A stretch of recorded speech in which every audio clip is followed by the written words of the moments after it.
Hi students, now we பார்க்கக்கூடிய இந்த problem.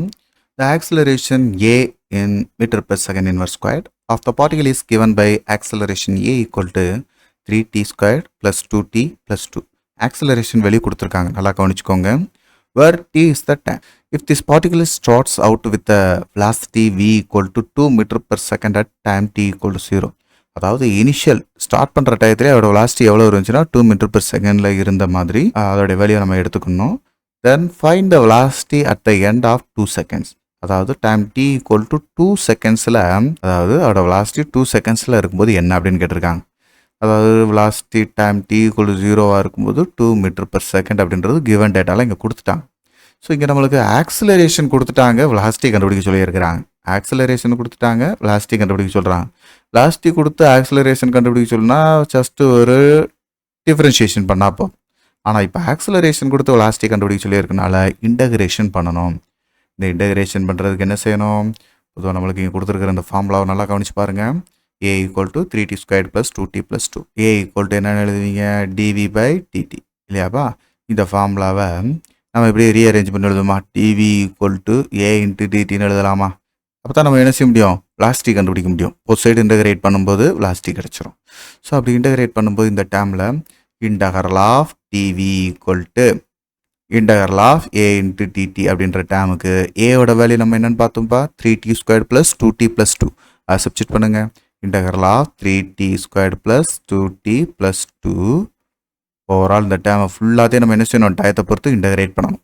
அப்போது இன்டகிரேட் பண்ணுறதுக்குன்னு உங்களுக்கு ஃபார்முலா ஒன்று சொல்லி கொடுத்துருக்கேன். integral of x and dx equal to x power n plus 1 by n plus 1. So இந்த ஃபார்முலாவோட ஒரு முக்கியமான ஒரு விஷயத்தை ஞாபகத்தில் வச்சுக்கணும். ஒரு கான்ஸ்டண்ட்டை நம்ம இன்டகிரேட் பண்ணால் கான்ஸ்டன்ட் வேல்யூ ஒன்று என்ன செய்யும்? அடிஷனலாக வரும். சரிங்களா? ஸோ அதனால் நம்ம தெரிஞ்சுக்கிட்டு என்ன செய்யணும்? இன்டகிரேட் பண்ணணும். ஸோ இப்போது இந்த இடத்துல என்னோட பவர் 0 இருக்குன்னு வச்சுக்கோங்க. என்னோட பவர் 0 இருக்குன்னா that means X power 0. X power 0 என்னதுப்பா? 1. ஸோ 1ன்றதை நம்ம இந்த இடத்துல போட்டுட்டு இன்டகரல் டிஎக்ஸ் போடுவோமா? போட மாட்டோம். ஸோ அந்த நேரத்தில் நம்ம என்ன செஞ்சுருக்கணும்? Integral of d x. Integral of டிஎக்ஸ்ன்ற ஒரு ஃபங்க்ஷனை நம்ம எக்ஸ்ன்னு எழுதுவோம். ஏன்னா என்னோட பவர் 0ன்னு வச்சுக்கோங்களேன். 0 + 1 1 தான். ஸோ டினாமினேட்டர்லையும் அதே டைம் தான் வரப்போகுது, அதான் எக்ஸ். சரிங்களாப்பா? ஸோ இந்த இடத்துல இன்டகரல் ஆஃப் டிஎக்ஸ்என் அப்படின்னு எடுத்த ஃபங்க்ஷனுக்கு பதிலாக இன்டகரல் ஆஃப் டிவின்னு எடுத்தால் என்ன செய்யணும்? வின்னு போடணும். இன்டகரல் ஆஃப் டிடின்னு எடுத்தால் என்ன செய்யணும்? டீன்னு போடணும். இதெல்லாம் ஏற்கனவே உங்களுக்கு சொல்லி கொடுத்துருக்கேன். ஸோ அதே மாதிரி தான் என்ன செஞ்சுக்கணும்? சிம்ப்ளிஃபை பண்ணிட்டு சல்லுன்னு வேகமாக சால்வ் பண்ணணும். சரிங்களா? அது கொஞ்சம் ப்ராக்டிஸ் எடுக்கணும். இப்போ இன்டகரல் ஆஃப் டிவி அப்படின்றது நம்மளுக்கு இங்கே ஃபைனலாக வி. சரிங்களா? இப்போ தான் சொன்னேன் இல்லையா? இன்டகரல் ஆஃப் டிவி அப்படின்றத வின்னு எழுதியாச்சு. ஸோ இண்டிவிஜுவலாக நம்ம என்ன செய்யலாம்? ஒவ்வொரு டேமையும் நம்ம தனித்தனியாக இன்டகிரேட் பண்ணோம் அப்படின்னா integral of 3t square DD அப்படின்றத எப்படி எழுதுவீங்க? 3 கான்ஸ்டன்ட் வெளியே வச்சுக்கலாம். T squared into D T. T என்னோட வெளியே எவ்வளோப்பா? 2. ஸோ அப்போது 2 + 1 3. அப்போது டி கியூப் பை 3. நியூமரேட்டர் என்ன வருதோ அந்த நியூமரேட்டரோட பவர் என்ன வருதோ அதே தான் டினாமினேட்டரில் நம்ம போடுறோம். ஸோ அதேமாரி இந்த 3 கூட கேன்சல் பண்ணிட்டோம் அப்படின்னா டி கியூப். ஸோ அதேமாரி integral of 2t D T. So இதை இன்டகிரேட் பண்ணுங்கள். 2 வெளியே வச்சுக்கிடுவோம். இன்டகரல் ஆஃப் டி டிடி அதோட டீயோட பவர் 1. அப்போது n = 1 அப்படின்னா 1 + 1 2 தானப்பா? அப்போது டி ஸ்கொயர் பை 2. 2 கேன்சல் ஆயிடுச்சு. இங்கே டி ஸ்கொயர். ஸோ இது எல்லாத்தையும் நம்ம இங்கே எழுதிடும். T cube plus t square. So then last integral of 2 டிடின்னு இருக்குது. ஸோ இதை இன்டகிரேட் பண்ணும்போது 2 வெளியே வச்சுக்கோங்க. இன்டகரல் ஆஃப் டிடி என்ன வரும்? டீன்னு வரும். சரிங்களா? So plus 2t. Constant value integration பண்ணும்போது ஒரு கான்ஸ்டன்ட் வேல்யூ சேர்த்து அடிஷனல் ஆகும். அதை சீன்னு எடுத்துக்கிடும். இந்த 2ன்ற வேல்யூ நம்ம இன்டகிரேட் பண்ணணும் இல்லையா? அது ஒரு கான்ஸ்டன்ட் வேல்யூ. அதை இன்டகிரேட் பண்ணும்போது நம்மளுக்கு அடிஷனலாக ஒரு கான்ஸ்டன்ட் வேல்யூவும் சேர்த்து வரும். ஸோ இதை நம்ம இப்போ என்ன செஞ்சுக்கிடுவோம்? இந்த ஈக்குவேஷனை velocity கண்டுபிடிக்கிறதுக்கு ஒரு மெயினான ஈக்குவேஷனாக எடுத்துக்கிடுவோம். இந்த டைம் நம்ம ஏன் ரப் பண்ணோம் அப்படின்னா ஆல்ரெடி இது இந்த ஃபார்முலா அளவில் தான் நம்ம என்ன செஞ்சுருக்கிறோம்?